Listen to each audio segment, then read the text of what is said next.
Muy buenas tardes, un día más con todos ustedes en este su programa que es La Tertulia. En primer lugar, como es habitual, vamos a darle la bienvenida a nuestros contertulios que hoy están aquí con nosotros. En primer lugar, aquí a mi derecha tengo a Chema. Chema, muy buenas tardes. Hola, buenas tardes, José Carlos. José Antonio Montero, muy buenas tardes. Buenas tardes, José Carlos. José Antonio Cabrera, buenas tardes. Buenas tardes. Nos hemos puesto juntos por los de José Antonio. Y Castro, muy buenas tardes. Hola, ¿qué tal? Buenas tardes. Vamos a abordar en este primer bloque, es un tema recientemente como ha sido la convención del Partido Popular en Valladolid. De la convención celebrada por el Partido Popular, como decía, el fin de semana pasado en Valladolid, entre otras directrices y referentes que realizó Mariano Rajoy, cabe destacar sobre la reforma fiscal. Decía que haremos la reforma fiscal, una reforma integral que estimule el crecimiento y el empleo, que sirva para incentivar el ahorro. Reforma fiscal de acuerdo con lo que decía nuestro programa electoral. En cuanto respecto a las víctimas del terrorismo, apuntó diciendo: recuerdo a los que ya no están aquí porque nos lo arrebató el terrorismo. No los olvidaremos. Siempre seremos deudores de un sacrificio personal por defender la democracia en el lugar más difícil. De las críticas a Rubalcaba, se preguntaba cómo es posible que venga alguien y diga a los españoles que no se ha hecho nada. Lo dice el que fue vicepresidente de un gobierno que llevó a España a la ruina. En cuanto a la herencia recibida, recibimos un país tambaleándose al borde de la quiebra. Ni siquiera conocíamos toda la verdad. Resultó que la situación era mucho peor de lo previsto. Respecto a Cataluña, refirió que aquellos que no estamos dispuestos a sacrificar de ninguna manera es la unidad de todos los españoles. Eso es lo que nos hace grandes y lo que quiere la inmensa mayoría de España. De las elecciones europeas, comentó diciendo que este gobierno no se va a parar en sus impulsos reformistas, pero tampoco en presentar la batalla en Europa. Ya no podemos entendernos a nosotros mismos sin Europa. Y por último, respecto a la mejoría económica, diciendo: hoy hay menos personas en paros que hace un año, y si se vislumbra muy de cerca la creación de empleo neto. Ha bajado la prima de riesgo, regresan las inversiones que se habían ido, y el plan que diseñamos para detener el hundimiento, evitar el rescate y recuperar la confianza se ha cumplido. Con estas y muchas más he querido sacar parte de las frases que había reflejado el presidente del gobierno en esta convención, y bueno, quizás las partes más importantes, las que nos puede dar un poco para... Yo le preguntaría a Castro a ver hasta cuánto, qué parte la oposición cree que es verdad, que es mentira, o que hasta dónde puede llevar razón. Bueno, una convención como la que hace el Partido Popular en Valladolid, aprovechando que por allí pasa el Pisuerga, coincide con un momento político del partido, yo creo que crítico, de gran debilidad. Es decir, la situación que se estaba produciendo en el partido con la fuga de determinados personajes o figuras del partido hacia otras formaciones políticas, con un corte más de... no quiero decir de extrema derecha, pero sí más hacia el extremo de la derecha, como Vox, por ejemplo, y la salida hacia él del señor, a ver si lo digo, el señor Vidal Quadras, efectivamente, la no comparecencia a esa convención del expresidente Aznar, también la ausencia del otrora candidato vitalicio a Europa, Mayor Oreja. En fin, la situación del partido es una situación complicada porque efectivamente la política que se está desarrollando por el gobierno del señor Rajoy pues no está llegando, no está calando en el ciudadano de a pie. El único dato que tienen es las cifras macro que dan referencia de que efectivamente la recesión puede que esté terminando, pero no la situación de emergencia en la que se encuentran las economías de los ciudadanos, y apoyándose exclusivamente en ese único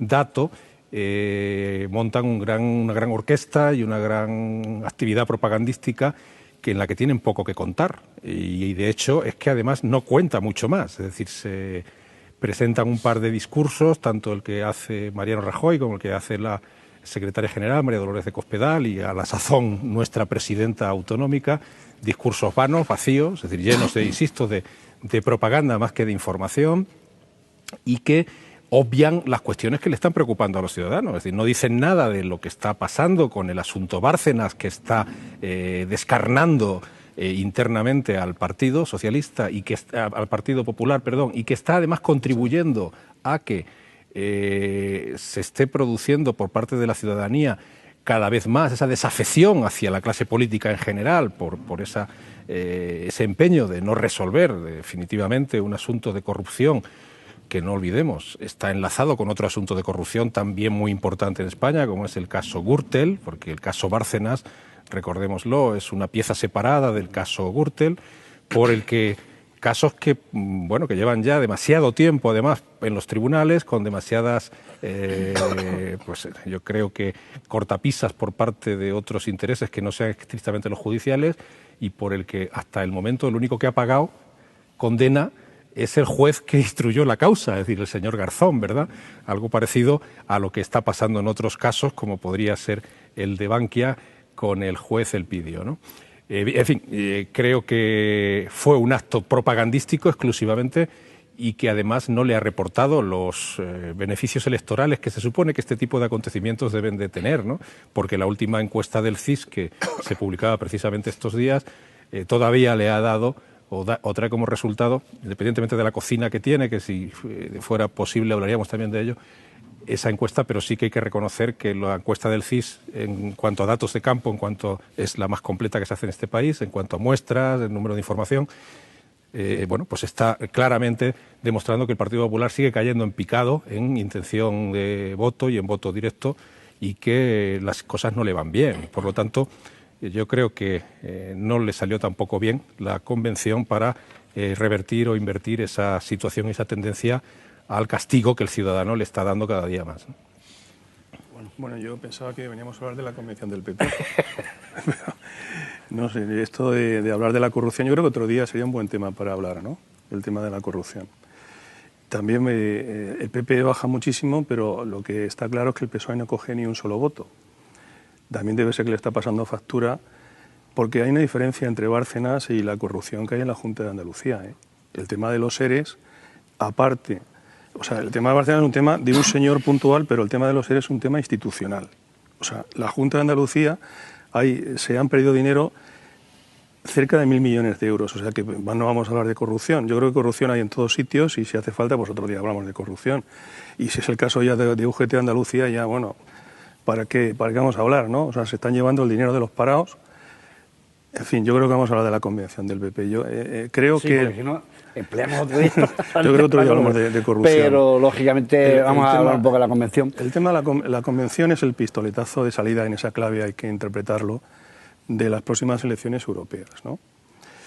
Creo que tanto el PP como el PSOE, en estos meses que quedan hasta el 25 de mayo, lo que van a intentar es que muchos de esos votantes que son habituales de los dos partidos, pues vayan a votar, ¿no? Y es importante que vayan a votar, es importante que vaya a votar la gente, que vote lo que considere oportuno, pero que vaya a votar. ¿Por qué? Pues porque Europa cada vez es más importante, ¿no? Y en esta provincia y en esta ciudad, en Portollano, hemos tenido un ejemplo muy importante de lo importante que es Europa, con el proyecto Clamber.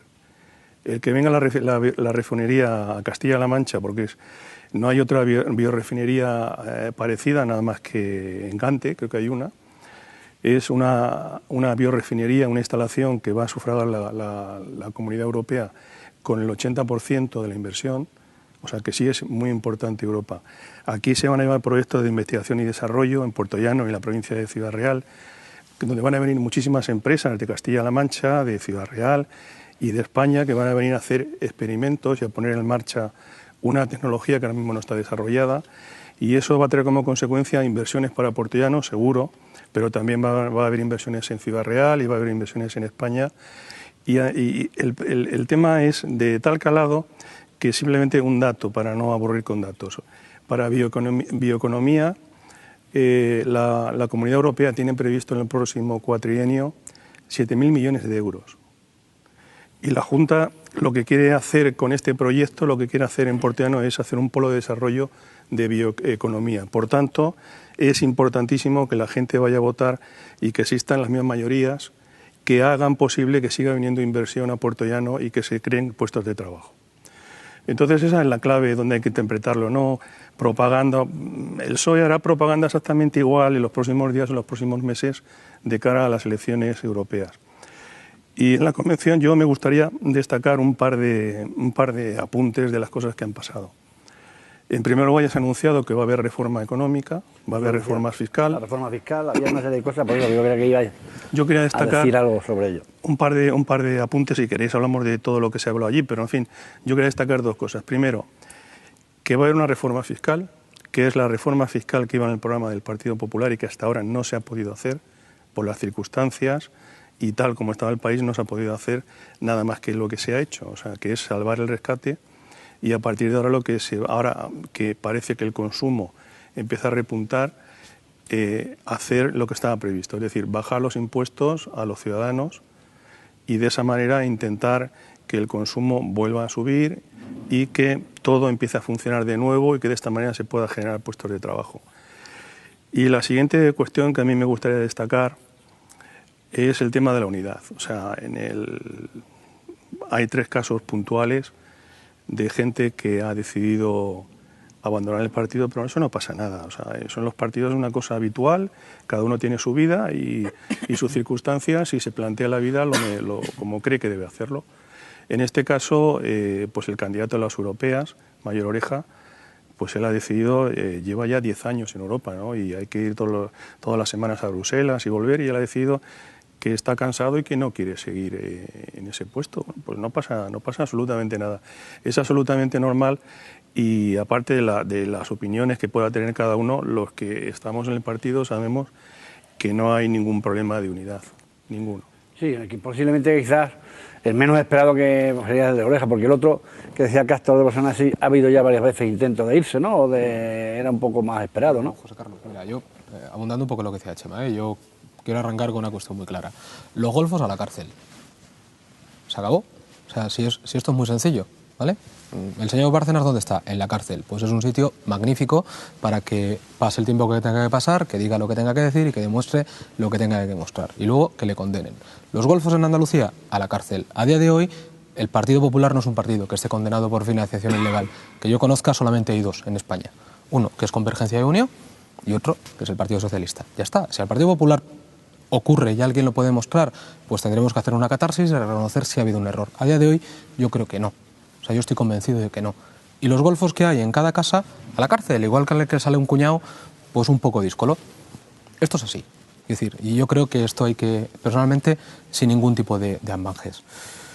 El caso de Jaime Mayor, hombre, Orejas ha habido varios, ¿eh? El anterior, que a lo mejor por eso te parecía que era durante mucho tiempo, era Marcelino Oreja, que también fue candidato, pero hace bastante más años. Jaime Mayor solo lleva 2 legislaturas, que son de 5 años cada una, y Jaime Mayor es un activo del Partido Popular.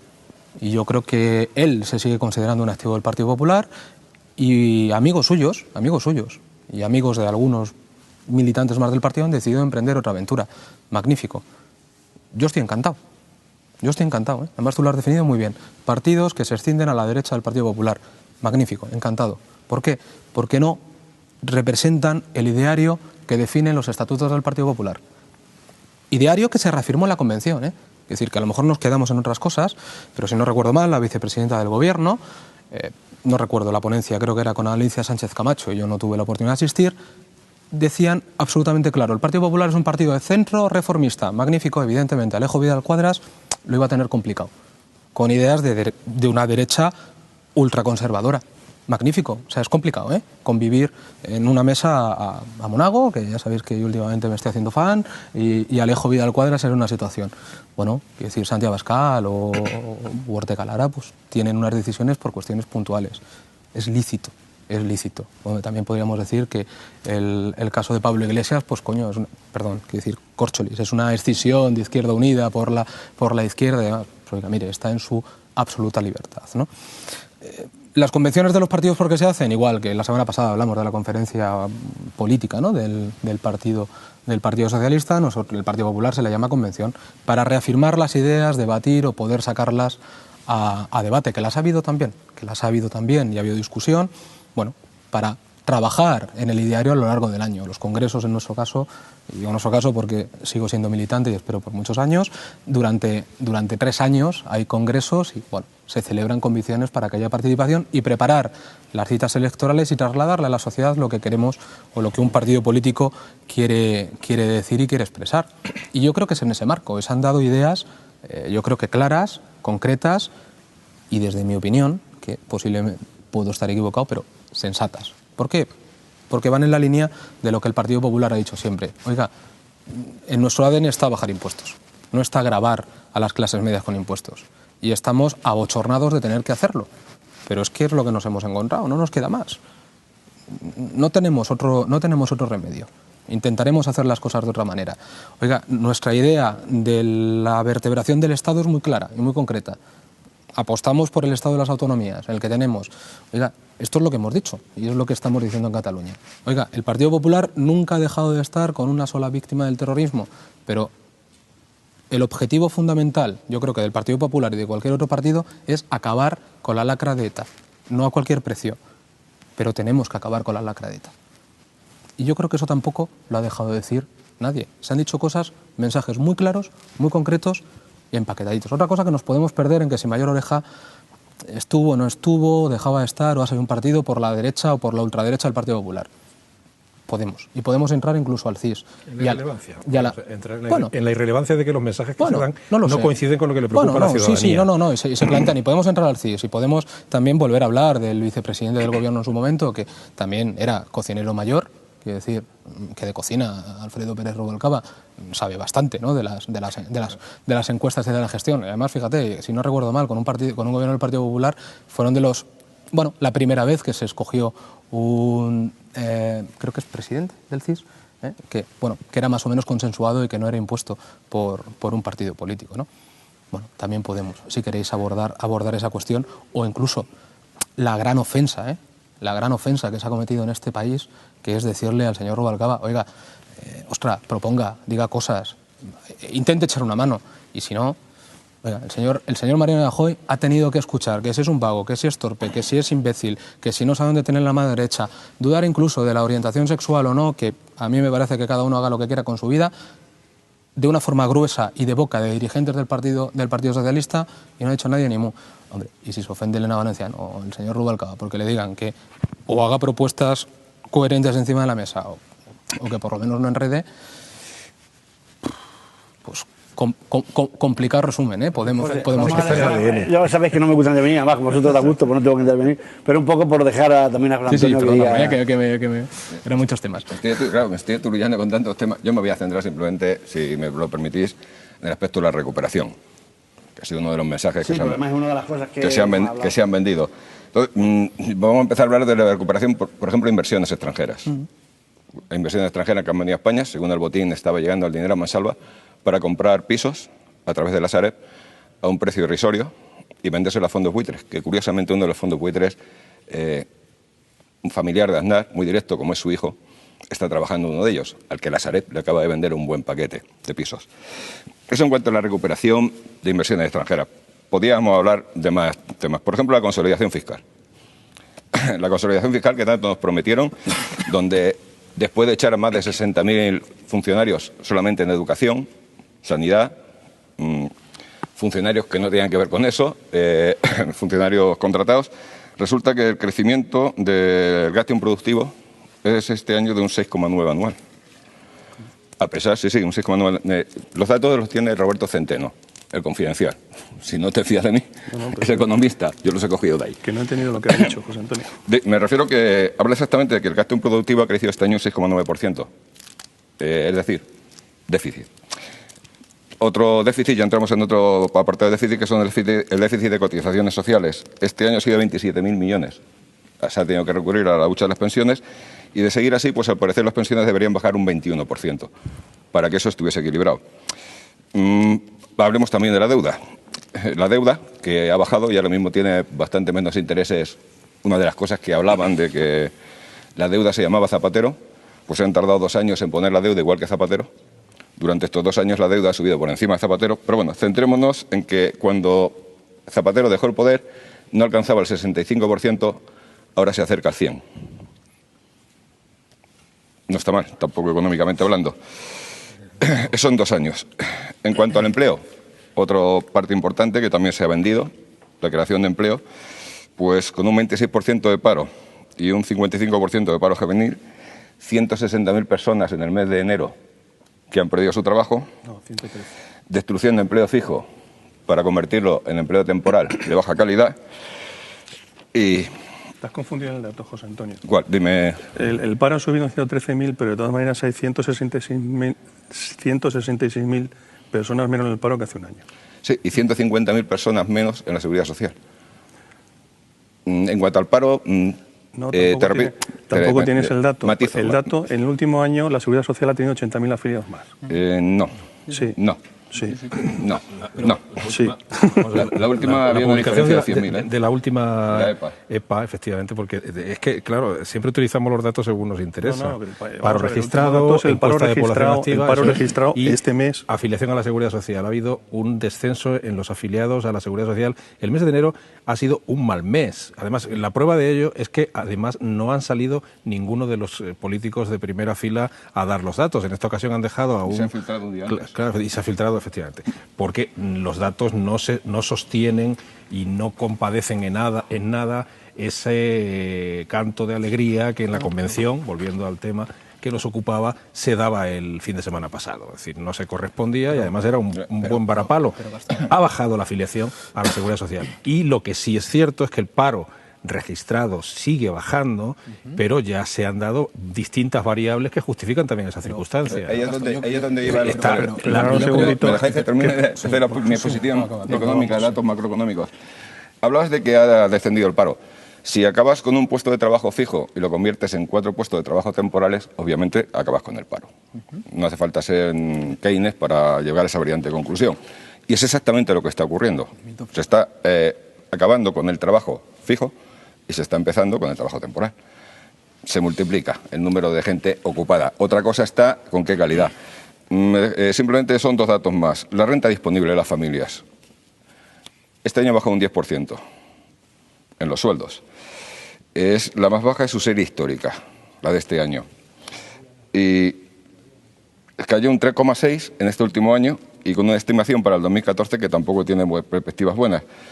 Porque resulta que las caídas de las tasas de ahorros también han seguido ocurriendo en estos últimos... Ahí no le voy a decir que ha sido a partir de que Rajoy llegase al poder. Ya venían cayendo un poco antes, las tasas de ahorro.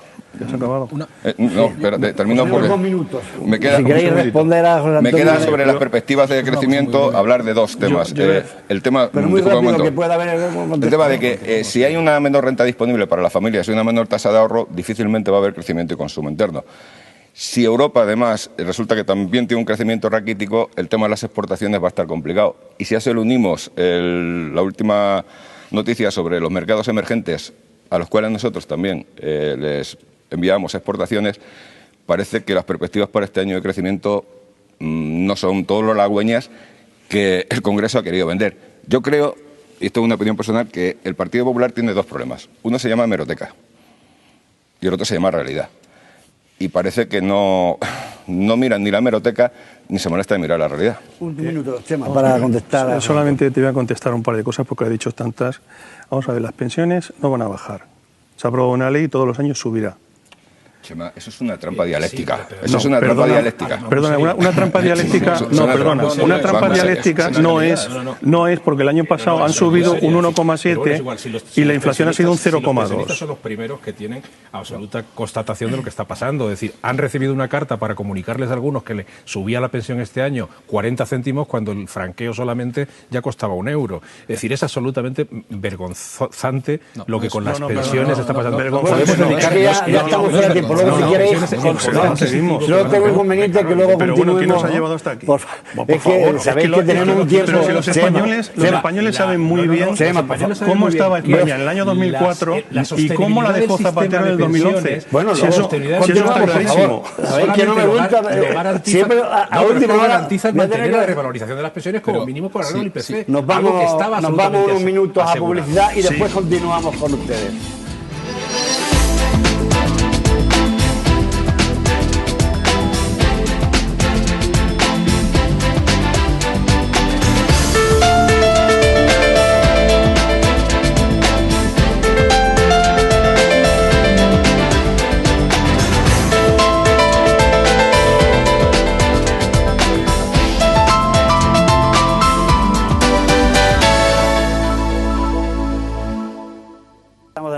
ustedes en este segundo bloque.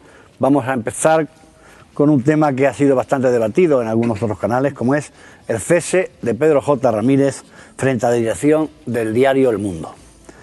El cese como director del Mundo de Pedro J. Ramírez ha provocado división de opiniones en el ámbito de la comunicación.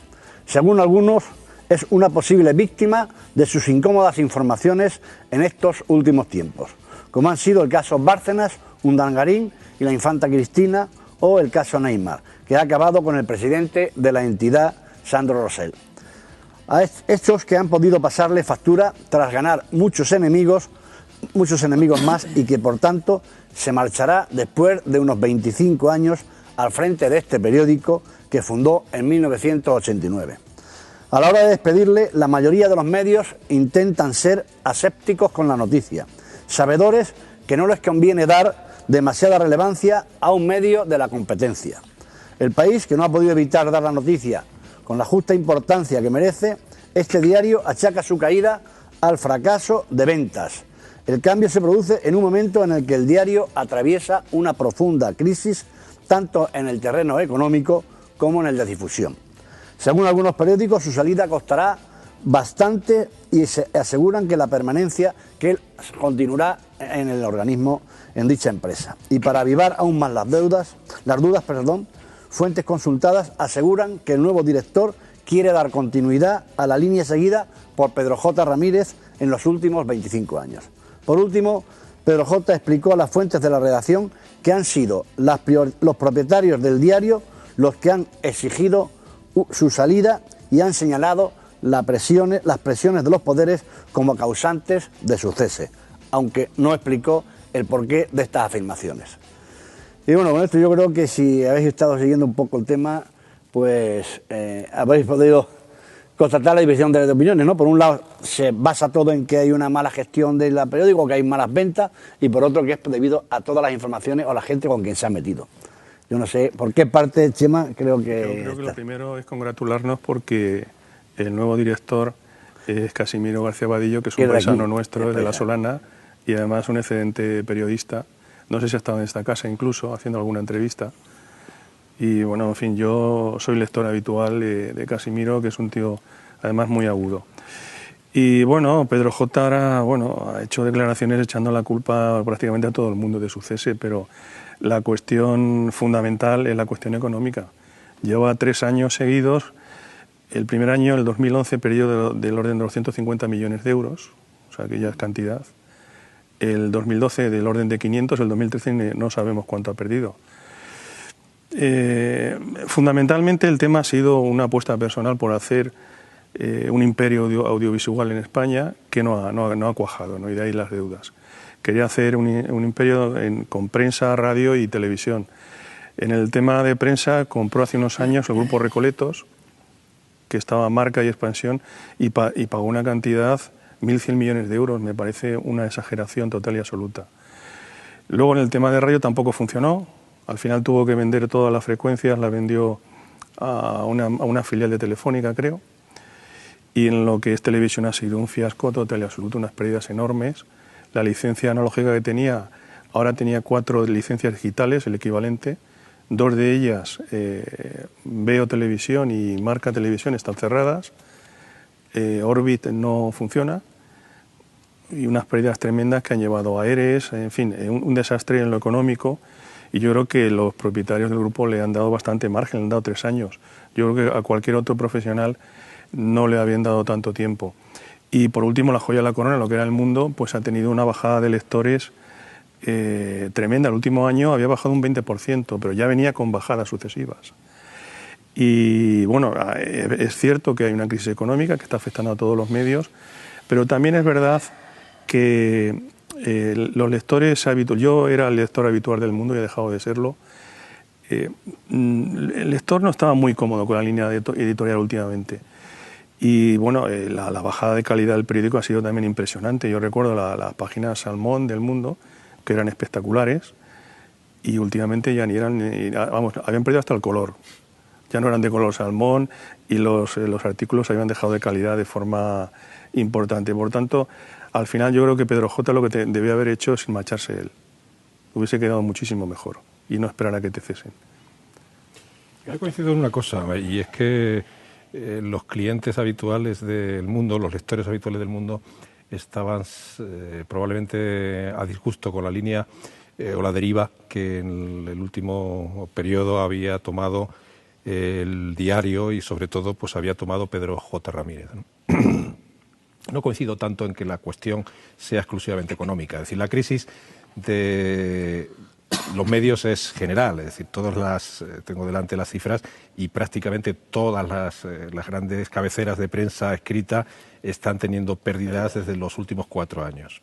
Es probablemente una razón que justifica más el cambio del modelo tecnológico, la dificultad para mantenerse con la irrupción de las tecnologías digitales, la caída espectacular de la publicidad como consecuencia de la crisis económica y otras variables, ¿no? Es cierto que es una buena excusa en este momento justificar por parte de la familia Ibarra, los propietarios o los principales accionistas de la cabecera, de la editorial que está detrás del Mundo, de la empresa que está detrás del Mundo. Digo que es una buena excusa el esgrimir ahora las razones económicas. A mí lo que me preocupa es que todo apunta a que no solamente hay razones económicas. Es decir, detrás de esto lo que hay es, yo creo que, porque había además un artículo al que hago referencia, creo que era en el Confidencial, que decía Pedro J. suicidio o asesinato, ¿no? Sí, era algo así, ¿no?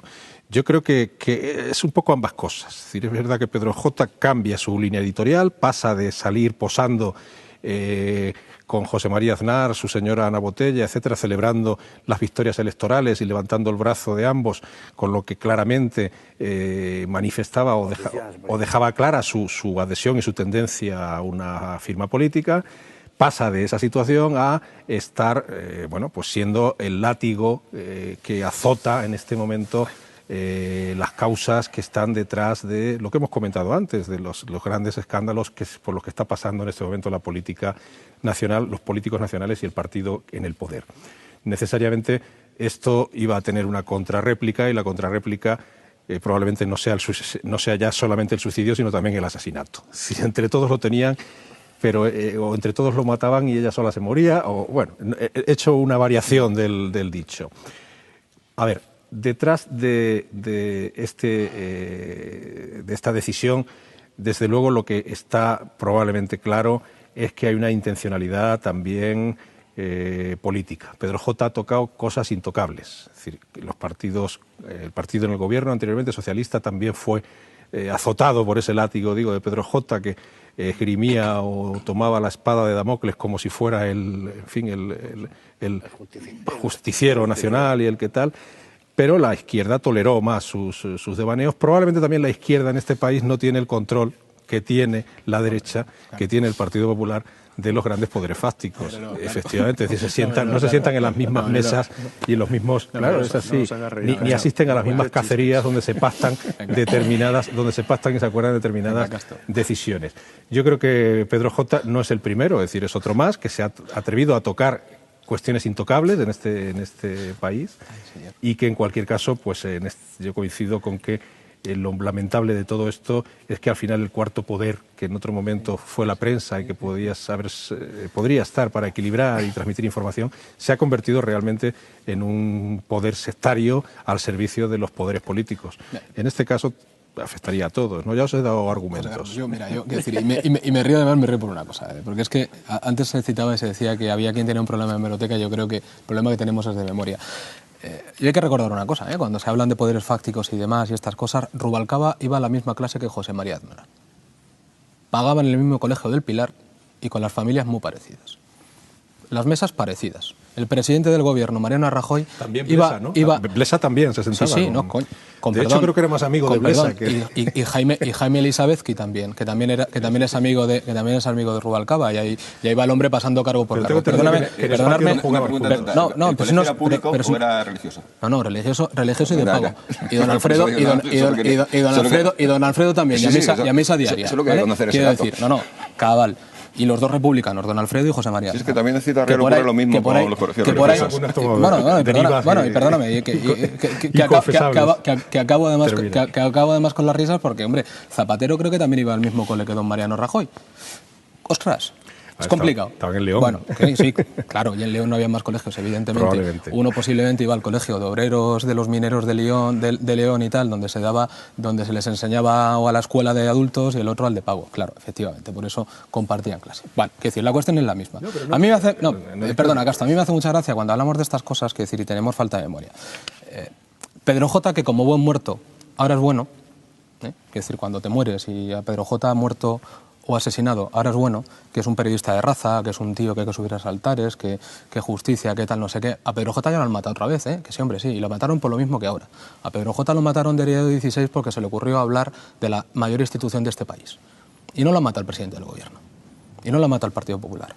Pedro J ha tocado lo intocable en este país, que es la Casa Real. Y cuando estaba en Diario 16, Felipe González se lo quitó del medio con la excusa también de tocar la Casa Real. Y cerró un periódico y fundó otro. Y ahora no va a fundar otro porque tiene 20 millones de indemnización y el tío, entiendo que con los años que tiene no es tonto. Se esperará 2 años para hacer lo que tenga que hacer. Que tengo la convicción que cualquiera que esté en una empresa privada y tenga esa situación delante de él haría algo muy parecido. Pero no podemos perder un poco el horizonte. Dices tú, hombre, los poderes fácticos, el Partido Socialista, hombre, que son hermanitas de la caridad. Hombre, que han cerrado algún periódico. Que a Kaiser todavía le tienen que preguntar un poco de cómo le va la guerra. Es decir, qué es lo que ha pasado en el país, que también se han justificado algunas decisiones que se han tomado. Pero bueno, no se ha cerrado, hombre, no, ni el mundo tampoco, pero hayas tenido algún director que ha pasado cuchillo, lo han mandado a dirigir la tele aquella que tampoco se ve. Bueno, la cuestión es que evidentemente la política está íntimamente relacionada con el periodismo, íntimamente. Pero yo insisto, y sigo siendo muy poco políticamente correcto, cuando se tocan cuestiones sagradas, como es la Casa Real, es cuando tiemblan las instituciones, no cuando se toca la política. ¿Y el Partido Popular? No, el Partido Popular no es la Casa Real, ni tiene ese poder fáctico en este caso. Te digo lo mismo, Castro, y perdona, y voy a intentar ser breve con otro dato. Después de levantar la mano en la sede de Génova 13, Pedro J. comía, y lo cuenta, con frecuencia en Moncloa con don José Luis Rodríguez Zapatero y le tenía como su amigo. Ostras, pues a lo mejor también tiene algo que ver. Editoriales, yo sí soy lector del Mundo y sigo siéndolo. Últimamente de poco, de ninguno, porque me he quitado en general de la prensa, leo y más información que creo que se ha creado el lunes, y es un medio que además es recomendable que sigan en internet nuestros espectadores. Pero Pedro J. es un personaje absolutamente poliédrico, en general. ¿No os acordáis de un vídeo que circulaba por ahí que difundió los servicios secretos del Estado y tal porque había que cargárselo porque se le ocurrió grabar la declaración del presidente del gobierno en sede judicial? Hombre, mira, la mafia de la prostitución. Bueno, la mafia de la prostitución. Bueno, claro. Poca diferencia, créeme. Seguro que todos saben una cosa de la otra, pero seguro, pero lo mismo es solamente salir en un balcón, en el balcón de Caravaggio, salir seguro, levantando las manos. No, y comer con el presidente del gobierno y llamarle su amigo en el editorial, en su carta semanal, en el diario El Mundo, es muy parecido. Pero yo el resumen, quiero decir, lo poliédrico que era el personaje, para bien y para mal, insisto, que aquellos que decían que era el mayor tirano, el demonio y tal, ahora es el periodista de raza, el reportero, el que ha bajado a hacer la entrevista a Bárcenas y por eso lo han cepillado. Un personaje que es capaz de descubrir, para mí, periodistas de sí de raza, magníficos articulistas, como son Manuel Javois, como es David Gistau, como es el propio Pedro García Cuartango, no puede al mismo tiempo justificar a amigos suyos como Sánchez Dragó o como el ínclito Sostres. Pues ahí está, el poliedrismo es el Jano de verano y el de invierno, las dos caras en una faceta de una persona que ha tocado poder y que se ha metido con la institución más importante de este país. Es mi resumen, no lo sé si acertaré o no, pero yo lo veo así. Yo me voy a centrar. En cuanto al personaje en sí, yo tengo la impresión que es un personaje muy particular y que debió quedar bastante impresionado al ver la película Ciudadano Kane, porque toda su vida realmente, yo lo creo así, realmente toda su vida ha sido una emulación, intentar emular a ese personaje de la película, Ciudadano Kane. Eso en cuanto al personaje, pero a mí realmente es lo que menos me preocupa. No sé con quién se ha metido, o con quién se ha dejado meter. Como tú bien dices, en Diario 16, acabaron con Diario 16, él estaba allí, no era el único, no era el único. Él parece que el donde se va siempre es el único, es el timón, el timonel, y también hay más personas detrás de él. Pero bueno, como personaje no me interesa. A mí una cosa que me preocupa mucho más de lo que ha ocurrido. Es cierto. Tiene una persona mesiánica incluso. Sí, bueno, sí, tiene una cierta tendencia al mesianismo. Pero a mí no es eso lo que más me preocupa el personaje. Lo que más me preocupa es lo que está ocurriendo con la prensa. Y estamos hablando aquí de que lo han quitado en medio por presiones políticas. Realmente no creo que lo hayan quitado en medio por presiones políticas. Más bien es por presiones económicas. Y aquí es donde más me preocupa el asunto. Me preocupa que un cuarto poder, lo que se llama tan pomposamente el cuarto poder, un poder que teóricamente es independiente, resulta que todas las grandes cabeceras dependen exclusivamente de bancos o fondos de inversión. Eso ya me da una idea de por dónde pueden ir los tiros de sus líneas editoriales. Creo que eso es precisamente lo que le ha pasado a él y al país antes.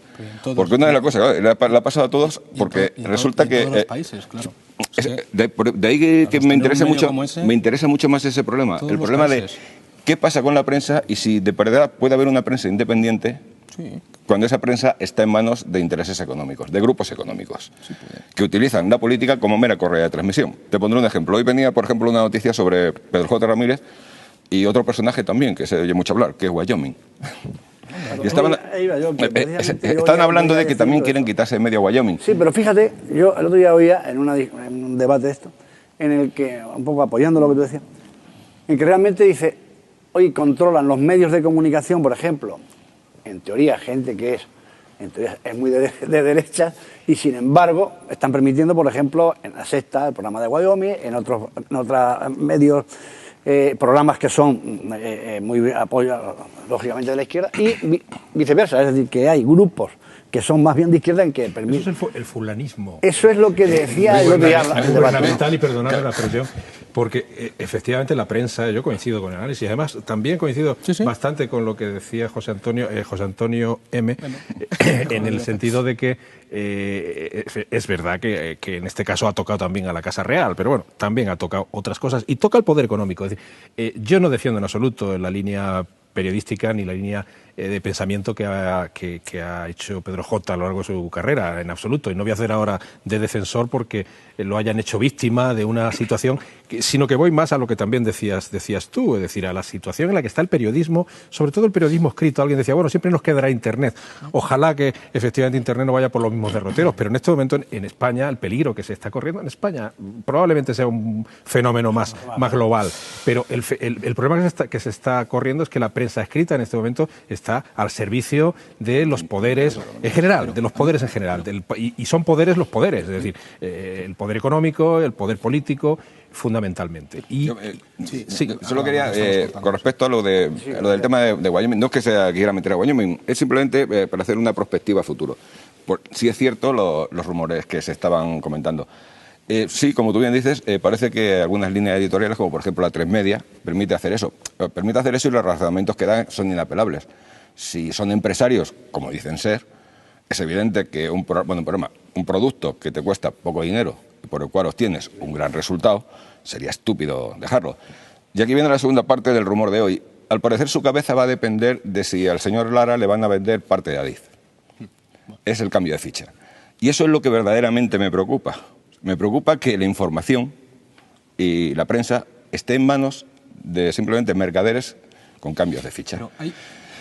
Solución, hablabas de Internet. Yo creo que Internet, lejos de ser un problema para este tipo de situaciones, es una ventaja, ya que permite que existan medios en los cuales no se necesita unos agentes económicos, sino que incluso os voy a contar una anécdota y voy a hacer una proyección al pasado, ¿vale? Porque estamos hablando de que actualmente esto está fatal, está malísimo, está todo fatal. El año 84, yo estaba trabajando en la central nuclear de Almaraz. Y al día siguiente veo en la portada nacional del País que el día anterior en Almaraz había habido un escape radioactivo y que aquello había sido, pues que había pasado un montón de cosas. Yo estaba allí, aquel día no pasó absolutamente nada. Cuando está funcionando una central nuclear, para que haya un escape radioactivo hay una válvula arriba, en el edificio de contención, que tiene que dar un golpe de ariete cuando se cierra, y esa válvula es una válvula enorme, no sé cuánto mide, pero igual 2 metros. Ese golpe de ariete se oye mínimo a 1,5 kilómetros. O sea, yo estaba allí y aquello no pasó. Entonces, 1984, hace 30 años, una información absolutamente falsa, yo no he vuelto a comprar El País desde entonces. Lo que sí ocurrió es que 6 meses después llegó el parón nuclear. Entonces, simplemente es una reflexión. O sea, esto pasaba igual hace 30 años o peor. No, pero hay una cuestión, hay que decir, de lo que... Y yo puedo compartir también con vosotros, que evidentemente todos estamos preocupados porque los medios de comunicación... y una cosa que yo digo que no comparto, que sean imparciales, que sean libres.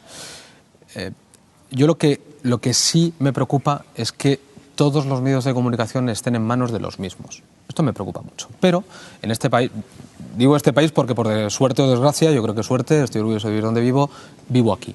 Pero en todos y cada uno de los países del mundo hay periódicos que tienen una línea editorial, televisiones que tienen una línea editorial y radios que tienen una línea editorial y suelen ser diferentes unas de otras porque si no sería muy complicado que llegaran a sus lectores, ¿no? Entonces, a mí lo que me preocupa es cuando nos hacemos cruces de decir es que el mundo no es independiente y apoya un partido político. Oiga, es que The Independent o The Guardian, el Guardian es el boletín oficial del Partido Laborista británico y nadie se sorprende, es un periódico, ole.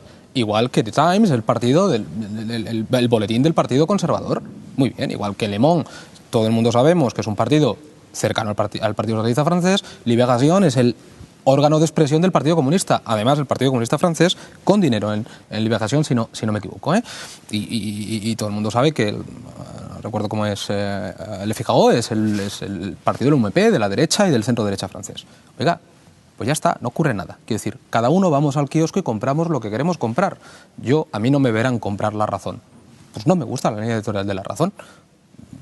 Compraba el ABC cuando mi padre vivía. Yo compro El Mundo y compro El País. Y compro El País por la sección de internacional, que es magnífica.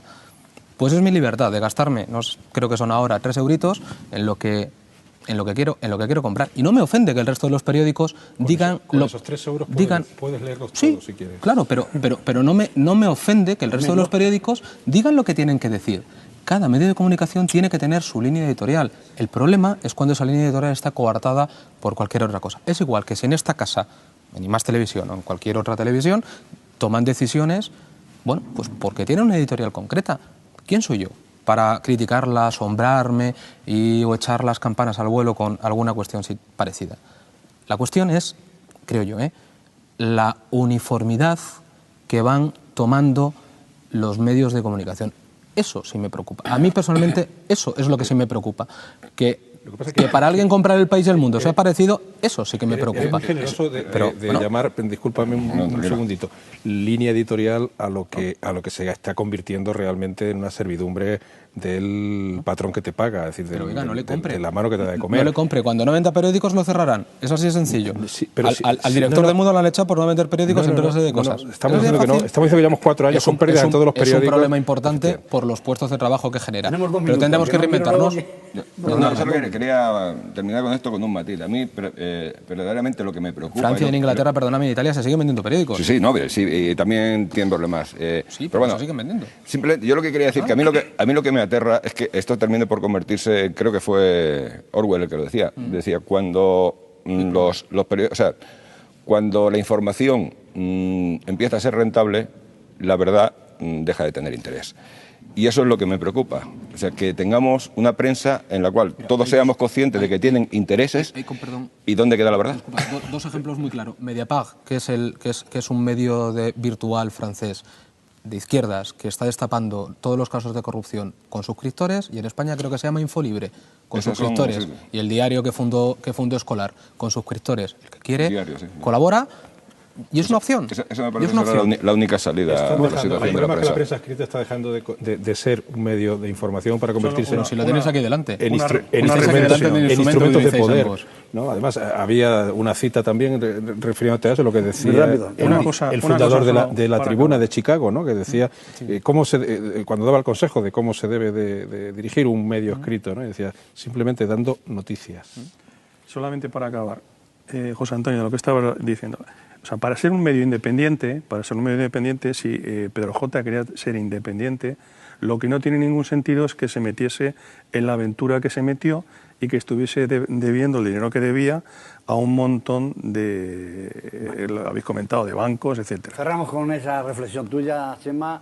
Nos vamos unos minutos a publicidad y volvemos ya enseguida con el último bloque.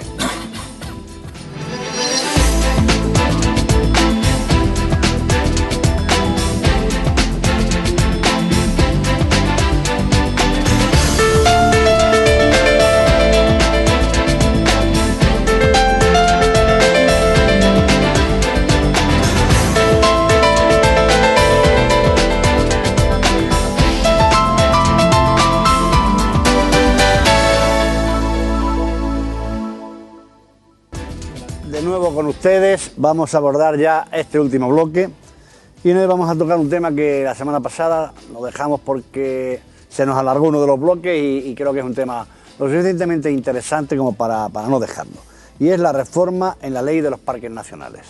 El Consejo de Ministros aprobó en días pasados el proyecto de ley de parques nacionales, que establece una nueva coordinación para la conservación entre el Estado y las comunidades autónomas, y también contempla nuevos usos de las zonas protegidas, como son la autorización de actividades de turismo rural y creación de empleo verde.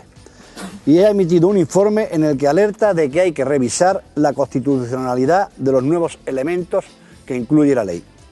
El texto, que ha pasado por un trámite de participación pública, también contempla como actividades incompatibles con los parques nacionales la pesca deportiva y recreativa, y la caza deportiva y comercial, así como la tala con fines comerciales. Los ecologistas alertan del peligro de permitir actividades turísticas en los parques, que hasta ahora estaban prohibidas, para conseguir que los parques sean rentables económicamente, hecho que va en contra del propio objetivo de los mismos.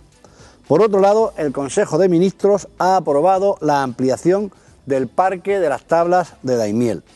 Esta ampliación comprende terrenos colindantes al parque, propiedad del organismo autónomo de parques nacionales y de la Fundación Biodiversidad, y que son complementarios de los sistemas naturales representados en el Parque Nacional. Paso fundamental para lograr la conservación del sistema hídrico. Asimismo, el Patronato del Parque Nacional de las Tablas de Daimiel ha aprobado ampliar el parque de su superficie actual de unas 2.000 hectáreas a 3.000, pero ha rechazado la propuesta de 4 ONGs de ampliarlo desde el cauce público del río Guadiana hasta los ojos del Guadiana. Vamos, aquí tenemos un par de temas, que es por un lado el tema de los parques y la reforma de la ley para el tema de uso de los mismos, y por otro lado la reforma del parque nuestro, de nuestro Parque Nacional de las Tablas de Daimiel. No sé por dónde... Bueno, ¿empiezo yo? Sí, perfecto. Bueno, vamos a ver, la nueva ley son dos temas diferentes. Ajá. El primer tema, la nueva ley de parques naturales, que parece ser que hay un poquito de polémica porque se admite la actividad de turismo rural, ¿no? Y parece que ha habido un poquito de revuelo con algunas actividades que se proponen que yo creo que no es para tanto, ¿eh?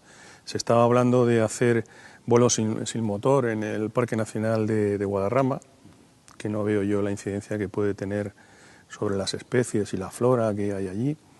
Y también ha habido polémica con una cabaña rural que ha hecho el gobierno balear en el Parque Nacional de la isla de Cabrera, que entiendo que también una cabaña pues tampoco va a tener una incidencia importante sobre la flora y la fauna. Es más, el tema de turismo rural, aparte de que ya se está haciendo, ¿no? Porque en Cabañeros sabéis que se puede visitar, ¿no? Está totalmente controlado y acotado, o sea, no puede ir cualquiera cuando le dé la gana, sino que hay que pedir una hora de visita, entonces te acompañan, lo visitas. O sea, el turismo rural ya existe y no es para que los parques nacionales se vayan a financiar de esta manera, no. Es simple y llanamente lo que se ha dicho es que ese dinero que se pueda ingresar por turismo rural, aparte de que genere puestos de trabajo, servirá para el mantenimiento de los propios parques, que ese dinero va a ir destinado para los parques, no se va a llevar a ninguna otra cosa. Por tanto, yo creo que la ley, ya ha habido la ley anterior del 2007, ya tuvo un par de alegaciones de inconstitucionalidad que fue superada. No hay problema de constitucionalidad, entiendo yo, en esta ley, y tampoco hay que entrar en una polémica mayor, porque lo único que hay que hacer es, pienso yo, regularlo bien y tenerlo controlado, y las leyes después llevan un reglamento, que es donde habrá que ver si eso se hace o no se hace, pero la ley, porque permita el turismo rural, yo creo que no tiene mayor trascendencia. En cuanto a las tablas de Daimiel, pues hombre, yo creo que es una buena noticia, ¿no? Es una buena noticia. Hay que la ampliación de las tablas y sobre todo el estado actual de las tablas. Hay que recordar que hace unos años el acuífero 23 lo teníamos sobreexplotado, no sabíamos si íbamos a acabar con él o no. Los ojos del Guadiana dejaron de soltar agua hace ya muchos años. Se quemaron todo el tema de las turbas que estaban ardiendo. Exactamente, y las tablas hace unos pocos años, yo no sé cuántos años ya, pero como no había agua empezaron a tener combustión interna. Claro, o sea, las turbas hubo que hacer a regar aquello de emergencia, claro. Y pensábamos y decíamos todos que no sabíamos si aquello se iba a recuperar algún día. Bueno, pues aquí que somos tan críticos en España con lo que hacen las administraciones, tenemos que decir que tanto la Junta como el Gobierno de la Nación han actuado perfectamente en este tema, con paciencia, con tiempo. Se han comprado un montón de fincas, hay 110 expedientes de compra de fincas anexas a lo que es el Parque de las Tablas, que ha hecho posible pasar de 1.900 hectáreas a 3.000, o sea, un incremento importantísimo del 50% de la superficie anexa para que ahí no se pueda regar ni hacer ninguna otra actividad. Se ha incorporado al espacio de ese parque natural y a la vez se han comprado derechos de riego por 4,5 hectómetros cúbicos, que fijaros al año, o sea, fijaros la cantidad de agua que se ha dejado de regar, porque eso es el consumo de Puerto Llano. Es el mismo consumo que Puerto Llano y el complejo, lo que es la Nava, no el complejo petroquímico, sí. Pero es lo que consume Puerto Llano y los complejos anexos, excepto el petroquímico, al año. O sea, que se han comprado derechos muy importantes. Todo eso ha redundado que al final los ojos vuelvan a salir agua, que el acuífero 23 esté recuperado, no sabemos si totalmente o parcialmente, pero se ha recuperado el acuífero. Y las tablas, yo estuve el primer año que estaban al mismo nivel que antes y estaban espléndidas. Entonces yo creo que es una noticia excelente y en este caso la Administración, independientemente de valoraciones de color político o no, las Administraciones lo han hecho muy bien. Además está viéndose en el programa, se están viendo ahora mismo pasajes de las tablas que efectivamente están muy a tope. Trabajo que viene de largo, ¿no? Lo estaba diciendo José María Chema, pero no lo ha precisado, es decir, se empezó con un esfuerzo de compra de derechos de agua y de adquisición de terrenos y de fincas colindantes a las tablas con las políticas que se hicieron en el gobierno anterior de la Junta de Castilla-La Mancha y efectivamente el resultado está siendo acompañado además con la bonanza de la meteorología que nos ha traído unos años de abundantes lluvias. No sé qué pasará si volvemos a pasar otro periodo tan largo de sequía, pero desde luego el riesgo que en otro momento tuvimos con el Parque de las Tablas será menor porque efectivamente la reducción de los riegos que había, de la sobreexplotación del acuífero que había en otro tiempo se ha controlado, se ha parado, ¿no? Yo creo que en lo que hace referencia a la ley de parques, ya saltando al otro tema, a la reforma de la ley de parques naturales o parques nacionales, sí que hay una crítica que hacer y es lo innecesaria de la ley. Es decir, había una ley suficientemente proteccionista, homologable a la mayor parte de las leyes que en este sentido tienen los países avanzados para proteger la biodiversidad y que estaba en desarrollo y además estaba dando unos resultados aceptables, ¿no? La mayor parte de las críticas que proceden no solamente de los grupos políticos de signo contrario al que ha formulado la ley, al Partido Popular, sino de organizaciones ecologistas y de comunidades autónomas, incluso algunas de ellas gobernadas por el propio Partido Popular, que llaman la atención sobre la dificultad de encajar la ley, primero porque se va a enfrentar de nuevo a algo que ya se enfrentó también la ley anterior, y es el posible recurso de inconstitucionalidad de la ley, porque la mayor parte de las transferencias que corresponden a la gestión de los parques están ya en manos de las comunidades, de los gobiernos autónomos, y esta ley puede vulnerar ese derecho de competencia. Y por otro lado, la introducción de esos elementos que ponen en duda la posibilidad de que el proteccionismo de esos espacios naturales, bueno, pues pueda estar salvaguardado por la apertura de determinadas iniciativas de orden, pues eso, de explotación rural, incluso autorizaciones para construir dentro de los parques que antes no existían, ¿no? Es decir, está denunciado por tal. Que no es la intención de la ley el que se construya en los parques naturales y se desarrollen urbanísticamente zonas dentro de los parques naturales, pues yo estoy convencido de que no, pero evidentemente quien hace la ley pues abre siempre puertas falsas por las que luego entra todo el mundo. Al final la gente se mete por la puerta falsa y nadie utiliza la principal. Es decir, la intencionalidad de la ley puede que no sea esa, pero el texto no ha sido acertado y se está denunciando y poniendo la alarma sobre eso. Bueno, yo, mira, como decía Chema, hay que decir, los textos, hombre, la última parte que decías, yo entiendo que va más orientado a la necesidad de realizar algún tipo de construcción con algún otro fin dentro de los parques que no el desarrollo de que se hagan viviendas. Yo, por suerte, y digo por suerte, he tenido la magnífica oportunidad de, gestionando un contrato de mi anterior empresa, un contrato de limpieza. Los parques también hay que limpiarlos, tienen museos y tienen estas cosas, de, bueno, pues estar muy en contacto con el Parque Nacional de Cabañeros. Que tengo que decir que el equipo que lo está gestionando actualmente y parte del equipo que venía de las etapas anteriores, que llevan muchísimos años, son gente magnífica y que pelean todos los días, además la palabra yo creo que es pelear todos los días para tener el mayor número de visitantes posibles a diario, y sufren, como el resto de los sectores, la caída de visitantes. Quiero decir, y digo Cabañeros porque es el que he conocido de una forma más directa, pero me consta que en las tablas y me consta que en cualquier otro. Porque los colegios, bueno, pues no tienen los fondos disponibles que tenían anteriormente, porque los jubilados no van en masa como iban antes a hacer las visitas, porque los particulares no se desplazan como antes a hacer las visitas, ¿no? Por lo tanto, esto no es solamente un problema del parque, sino es un problema de una zona, que decir, y esta la conocemos, que decir, es una zona eminentemente rural, con dificultades de acceso geográfico por el enclave en el que están, y que tienen un problema de desarrollo patente, y en el, bueno, pues en el que, más allá del medio agrícola y lo que tenga que ver con esto, pues bueno, las iniciativas privadas son un poco más complicadas desarrollarlas que no cuando estás al lado de una autovía o estás al lado de otras circunstancias, ¿no?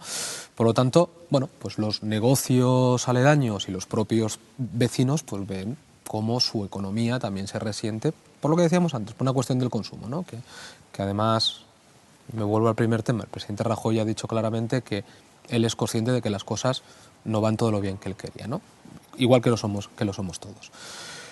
Entonces, esta ley, yo sí entiendo, que intenta compaginar los dos objetivos que creo que tiene el desarrollo de la figura del parque, de la figura de parque nacional, o de las otras figuras de ámbito menor, que es el proteger un espacio con una biodiversidad, lo diré, concreta, donde hay, bueno, tiene unas características específicas o una amenaza concreta y se la intenta proteger, pero al mismo tiempo que eso no signifique que la economía, incipiente o no, o desarrollada de una zona, vaya a pique y que tengamos que desalojar aquellas zonas, ¿no? Esto es aquello de compaginar la madre naturaleza con el desarrollo de los seres humanos. Yo todavía recuerdo cómo los pueblos del Valle de Alcudia pues se quejaban amargamente unos y otros por la posible figura que iban a tener. A decir, oiga, pero voy a tener que matar mis ovejas porque ya no las voy a poder criar. Oiga, es que voy a tener que renunciar al negocio de la caza porque ustedes quieren hacer esto.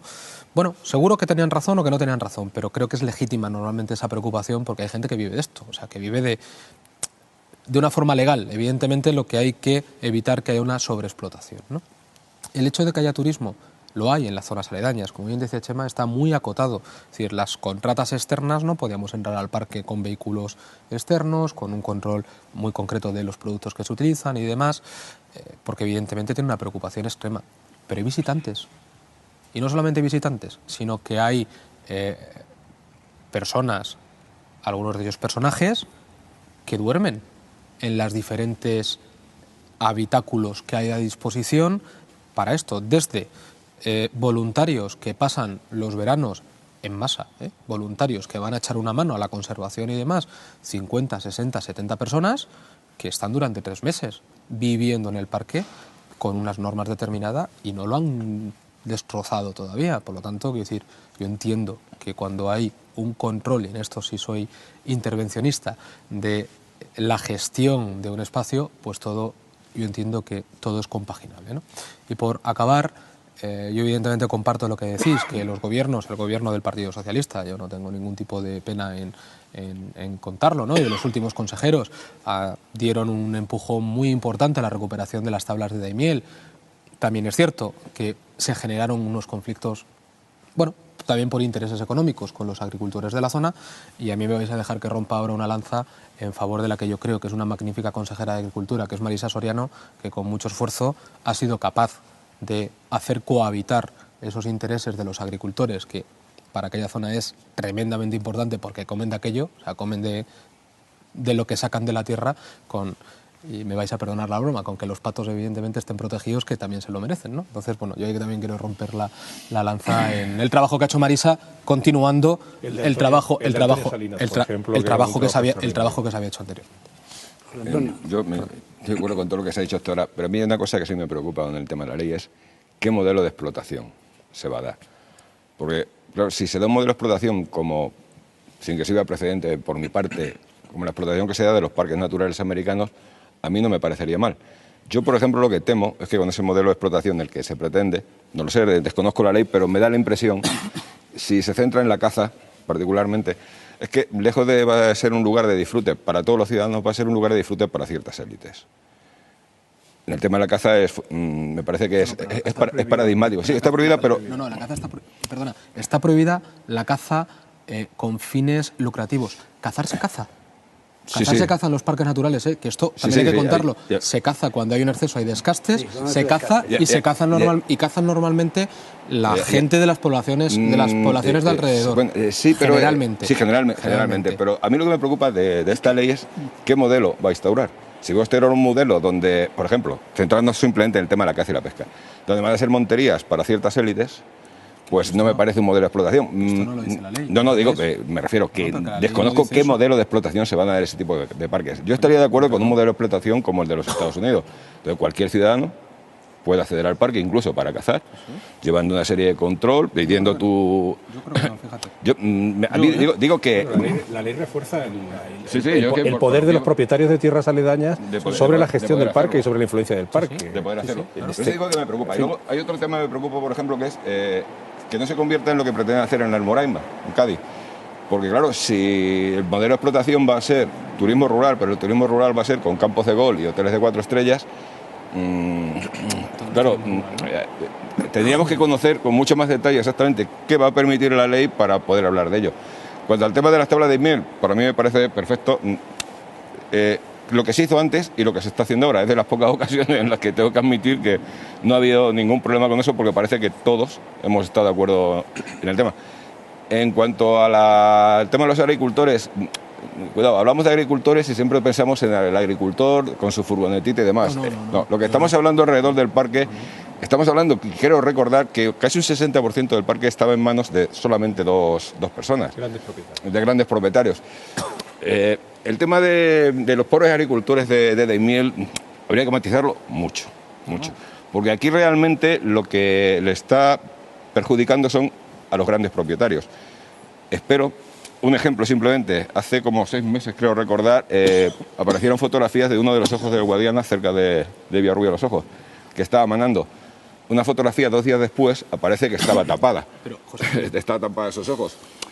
Ese tipo de control también es necesario en la nueva ley, supongo. Absolutamente necesario. Cuando yo me refiero a los agricultores, no me refiero a los agricultores de las tierras aledañas de Daimiel.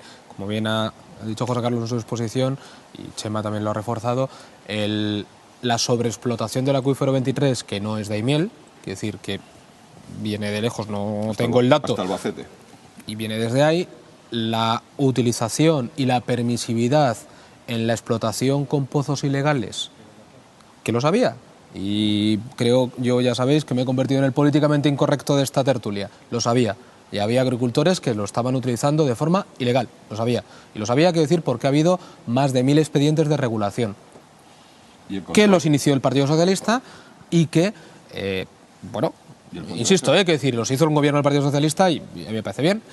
Y a donde yo también iba, que decir que se generó un nuevo conflicto con esta situación. Y no hablo de los de miel, me refiero a pequeños agricultores, grandes agricultores, fábricas que producen, que producen diferentes materias, pero que también necesitan en Daimiel y cerca, que utilizaban el acuífero 23 para alimentar sus explotaciones, y también se han regulado.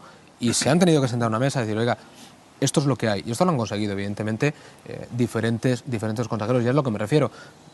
Bueno, quiero decir, evidentemente los grandes propietarios pueden tener unos tipos de intereses, pero que esos, los principalmente afectados y los que se manifestaban y los que se encerraban en ayuntamientos y los que se echaron a la calle eran los de la furgoneta, y se encerraban, explicárselo a los alcaldes de Pero Muñoz en su día y demás, que algún dolor de cabeza tuvieron con el tema de los pozos, y se ha resuelto. Y también que se encerraban ecologistas.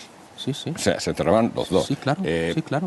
Es que, claro, el tema de la explotación es el modelo, realmente... Pero eso me refiero, y no estoy defendiendo a los agricultores, estoy diciendo que sobreexplotaban el acuífero, que eso busca una solución. Lo que plantea es que se va a limitar mucho más que antes, o va a estar vetado, el tema de la caza y la pesca deportiva y con respecto al anterior, que por eso es por lo que un poco se decía que para compensar quizás esta pérdida de entrada económica, para compensar el mantener esos parques, se abría un poco hacia el turismo, que hasta ahora no había, ¿no? Es lo que yo entiendo que es lo que... Sí, yo voy a hablar un poquito de lo que hemos hablado todos, José Carlos. Efectivamente, Casto, yo creo que es importante congratularse que en este caso pues se ha hecho bien en las tablas de miel, se ha hecho bien, se hizo bien por la Junta en el momento cuando estaba el PSOE, se ha hecho después también bien, y también cuando se empezó toda la compra de fincas, también te recuerdo que lo compró una institución estatal, fue la que empezó a comprar fincas, ¿no? Se ha hecho bien por parte de los dos partidos mayoritarios y es una cosa para que estemos todos alegres y contentos. En cuanto a la ley, el espíritu de la ley es regular el turismo rural, ¿no? Y entonces, si una cosa, alguien llega al ministerio, además en este caso el ministro Arias Cañete, yo creo que es uno de los mejores ministros del gobierno, lo demuestra día a día, y también estoy de acuerdo con José Antonio. Tenemos en la Consejería de Agricultura ahora mismo pues una consejera excelente y además excelente persona, Marisa Soriano, que además es de aquí, es de Ciudad Real. Y lo que se pretende es regular el turismo rural. O sea, y no podemos... Eso ya existe, ¿no? Lo que pasa que, bueno, pues si en ningún caso yo, desde luego, desconozco que se esté pensando de ninguna manera en construir dentro de los parques nacionales. De ninguna manera. La regulación, ¿cuándo llegará? Y aquí enlazo con lo que decía José Antonio. Tiene que haber un reglamento que desarrollará la ley y ahí veremos exactamente cómo se regula y cómo se controla. Pero yo creo que el espíritu no es mercantilista. Yo espero que tampoco. Y en cualquier caso, la ley anterior permitía, efectivamente, en ese desarrollo reglamentario posterior, haber trabajado ese asunto. En mi etapa de delegado de Economía también tenía la responsabilidad del turismo y yo tuve reuniones de trabajo intensísimas con todos los responsables de hostelería de la zona del turismo rural, de la zona Valle Alcudia, Sierra Madrona, porque estaban preocupados precisamente por lo que tú antes señalabas, de que la calificación de la zona como zona protegida pudiera afectarle a su negocio. Y estábamos efectivamente trabajando en esa preocupación y en la posibilidad de reglamentariamente, porque vuelvo a recordar una vez más, la competencia o la transferencia en ese asunto la tienen las comunidades autónomas, la posibilidad de haber desarrollado reglamentación que permitiese esa compatibilidad, no solamente compatibilidad, sino incluso favorecer, potenciar el desarrollo del turismo rural, aprovechando esa condición de zona protegida y darle, por lo tanto, un valor, es decir, una fortaleza. Y en esa línea se estaba trabajando. Por lo tanto, el marco regulatorio, la ley, no era un obstáculo para eso.